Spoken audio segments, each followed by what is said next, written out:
അപ്പോൾ ഇന്ന് വീണ്ടും ഒരു സ്റ്റഡി വ്ളോഗ് ആയിട്ട് ഞാൻ വന്നിട്ടുണ്ട്. കഴിഞ്ഞ വീഡിയോയിൽ ഞാൻ പറഞ്ഞിട്ടുണ്ടായിരുന്നു പറ്റുകയാണെങ്കിൽ മാത്രം ഞാൻ എക്സാം ഡേ വ്ളോഗ് എടുക്കും എന്നുള്ളത്.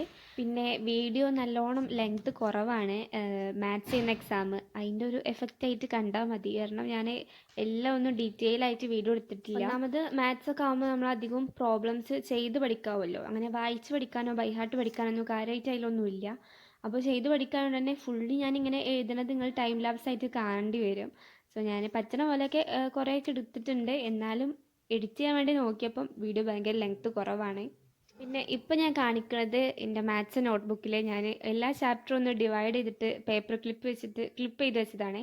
ഇതിൻ്റെയൊക്കെ ആവശ്യം ഉണ്ടോയെന്ന് ചോദിച്ചു കഴിഞ്ഞാൽ ഒരാവശ്യമില്ല. പഠിക്കാതിരിക്കുമ്പോൾ ഓരോ ചാപ്റ്ററും എത്ര ഉണ്ടെന്നൊക്കെ അറിയണമെന്ന് താല്പര്യം ഉണ്ടെങ്കിൽ മാത്രം ഇങ്ങനെയൊക്കെ ചെയ്താൽ മതി.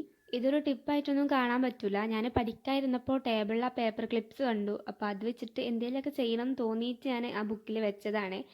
അല്ലെങ്കിൽ നമ്മൾ പഠിക്കാതിരിക്കുമ്പോഴായിരിക്കും നമുക്ക് ഇതേപോലത്തെ ക്രിയേറ്റീവായിട്ടുള്ള കാര്യങ്ങളൊക്കെ ചെയ്യാനുള്ള ത്വര വരുന്നത്. അപ്പോൾ അതത്രേ ഉള്ളൂ. പിന്നെ നിങ്ങളെ എക്സാമൊക്കെ എങ്ങനെ പോകണു എന്നുള്ളതൊക്കെ ഒന്ന് കമൻറ്റ് ചെയ്യുക.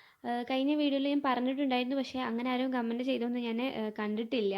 അപ്പോൾ ഈ വീഡിയോ സ്റ്റുഡൻസൊക്കെ കാണുന്നുണ്ടെന്നുണ്ടെങ്കിൽ ഒന്ന് കമൻറ്റ് ചെയ്യുക. പിന്നെ കഴിഞ്ഞ നമ്മുടെ മലയാളം സ്റ്റഡി വ്ളോഗിൽ ഒരു കമൻറ്റ് വന്നിട്ടുണ്ടായിരുന്നു, കുറച്ച് നേരത്തെ ഈ വീഡിയോ ഇടുകയാണെന്നുണ്ടെങ്കിൽ എക്സാമിന് യൂസ്ഫുൾ ആയിരുന്നു എന്ന് പറഞ്ഞിട്ട്.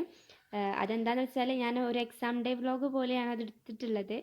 അപ്പോൾ ഇനി എന്തായാലും ഇനി വരുന്ന എക്സാമിൽ ആ ടിപ്സൊക്കെ യൂസ് ചെയ്യാം. ഇനി നമുക്ക് മാത്സിനെ കുറിച്ച് പറയാം. എക്സാമൊക്കെ വലിയ കുഴപ്പമില്ലായിരുന്നു. ഞാനിപ്പോൾ എക്സാം കഴിഞ്ഞ് വന്നിട്ടാണ് ഈ വോയിസ് ഓവർ കൊടുക്കുന്നത്. ഞാനും മാത്സും തമ്മിലുള്ളൊരു പ്രശ്നം എന്താണെന്ന് വെച്ചാൽ എനിക്ക് ഒരു പ്രോബ്ലം ഒക്കെ കണ്ടു കഴിഞ്ഞാൽ ഫസ്റ്റ് തന്നെ അതെന്താണെന്നുള്ളത് അങ്ങനെയായിട്ട് കത്തൂല. കുറേ ടൈം ആലോചിച്ചാലൊക്കെ അത് കിട്ടുള്ളൂ. അതുകൊണ്ട് തന്നെ ടൈമൊക്കെ ഭയങ്കരമായിട്ട് പ്രശ്നമാവലുണ്ട്. പിന്നെ പ്രോബ്ലം ഒക്കെ ചെയ്ത് വരുമ്പം ഇടയിൽ വെച്ച് സ്റ്റക്ക് ആവൽ അത് കോമൺ ആയിട്ടുള്ള പ്രശ്നമാണ് എല്ലാവർക്കും. അപ്പോൾ എനിക്കത് നല്ലപോലെ ഉണ്ട്. പിന്നെ ഞാൻ മാത്സ് ഒക്കെ പഠിക്കൽ ഇങ്ങനെ പ്രോബ്ലംസ് ഒക്കെ ചെയ്ത് നോക്കിയിട്ട് തന്നെയാണ് ഇപ്പോൾ ഞാൻ ചെയ്യുന്നത്. നോട്ടിലുള്ള പ്രോബ്ലംസ് തന്നെ വേറെ ന്യൂസ് പ്രിൻ്റ് എടുത്തിട്ട് അതിൽ ചെയ്ത് നോക്കുകയാണ്. മാത്സ് ഒക്കെ നമ്മൾ പൊതുവേ പറയുന്ന കാര്യമാണ് എഴുതി പഠിക്കണം എന്നുള്ളത്. മാത്സ് ഒന്നും വായിച്ച് നോക്കിയാൽ എന്തായാലും മനസ്സിലാവില്ല. നമുക്കത് മനസ്സിലായാലും അത് പിന്നെ നമ്മൾ എഴുതി നോക്കുമ്പോൾ ആ ഒരു വിചാരിച്ച പോലെ ആവില്ല. അതുകൊണ്ട് മാത്സ് ഒക്കെ എപ്പോഴും ക്വസ്റ്റ്യൻസ് ചെയ്ത് തന്നെ പഠിക്കാൻ വേണ്ടിയിട്ട് നോക്കുക. പിന്നെ കൂടുതലായിട്ടും പ്രീവിയസ് ഇയർ ക്വസ്റ്റ്യൻസ് തന്നെ ചെയ്ത് നോക്കുക. അതൊക്കെ ചെയ്യുന്നത് ഭയങ്കര ഹെൽപ്ഫുള്ളാണ്. എനിക്കതൊക്കെ മനസ്സിലായത് 10th പഠിക്കുമ്പോഴാണ്. ഞാൻ +1 അങ്ങനെ എഫേർട്ട് എടുത്ത് പഠിച്ചിട്ടില്ല. +1 പഠിക്കാനുള്ള ഇതൊക്കെ പോയിട്ടുണ്ടായിരുന്നു.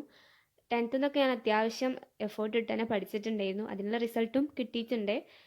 ആ ഒരു ടൈമിലൊക്കെ ഞാൻ പ്രീവിയസ് ഇയർ ക്വസ്റ്റ്യൻ പേപ്പറൊക്കെ വെച്ചിട്ട് തന്നെയായിരുന്നു കുറേ പ്രോബ്ലംസ് ഒക്കെ ചെയ്ത് നോക്കിയിട്ടുണ്ടായിരുന്നു. മാത്സ് ഒക്കെ ഗൂഗിളിലൊക്കെ സെർച്ച് ചെയ്താൽ നമുക്ക് കുറേ വർഷം മുമ്പുള്ള ക്വസ്റ്റ്യൻ പേപ്പറിന് കിട്ടും. ക്വസ്റ്റ്യൻ പേപ്പർ മാത്രമല്ല അതിൻ്റെ ആൻസർ കീ എന്തായാലും ഉണ്ടാവും. നമുക്ക് ഒരു പ്രോബ്ലം ഒക്കെ ചെയ്തിട്ട് അത് കൺഫേം ചെയ്യാൻ വേണ്ടിയിട്ട് നമുക്ക് ആൻസർ കീ നോക്കാം. ഭയങ്കര ഹെൽപ്ഫുള്ളാണ് ഈ പ്രീവിയസ് ഇയർ ക്വസ്റ്റ്യൻ പേപ്പർ ചെയ്യണത്. നമ്മളെ റിസൾട്ടിൽ എന്തായാലും കാണാൻ പറ്റും. ഇങ്ങനെ ക്വസ്റ്റ്യൻസ് വെച്ച് പ്രാക്ടീസ് ചെയ്യുന്നതുകൊണ്ടുള്ളൊരു ബെനിഫിറ്റ് എന്താണെന്ന് വെച്ച് കഴിഞ്ഞാൽ നമുക്ക് ക്വസ്റ്റ്യൻ പേപ്പർ കാണുമ്പോൾ ഫസ്റ്റുള്ള ഒരു ടെൻഷൻ ഉണ്ടാവില്ല. കാരണം നമുക്ക് ഈ ക്വസ്റ്റ്യൻസ് ഒക്കെ മുമ്പ് തന്നെ കണ്ടുപരിചയം ഉണ്ടാവും. പിന്നെ ഇപ്പം ഞാൻ സൈലത്തിൻ്റെ ഒരു ക്ലാസ് അറ്റൻഡ് ചെയ്തുകൊണ്ടിരിക്കുകയാണ്. അവർ യൂട്യൂബിൽ ഇടുന്ന എക്സാമിൻ്റെ റിവിഷൻ പോലത്തെ ഒരു വീഡിയോ ആണ്. ഇത് ലൈവ് ആയിരുന്നു തോന്നുന്നു. ഞാൻ എന്തായാലും ലൈവ് കണ്ടിട്ടില്ല. ഞാൻ എക്സാമിന് പോകുന്നതിന് മുമ്പ് ഒന്നും കൂടി ക്വസ്റ്റ്യൻസ് പ്രാക്ടീസ് ചെയ്യാൻ വേണ്ടിയിട്ട് കണ്ടിട്ടുള്ളതായിരുന്നു. ഇത്രയേ ഉള്ളൂ ഇന്നത്തെ ഒരു വീഡിയോ. ഇഷ്ടപ്പെട്ടാൽ don't forget to like, share and subscribe.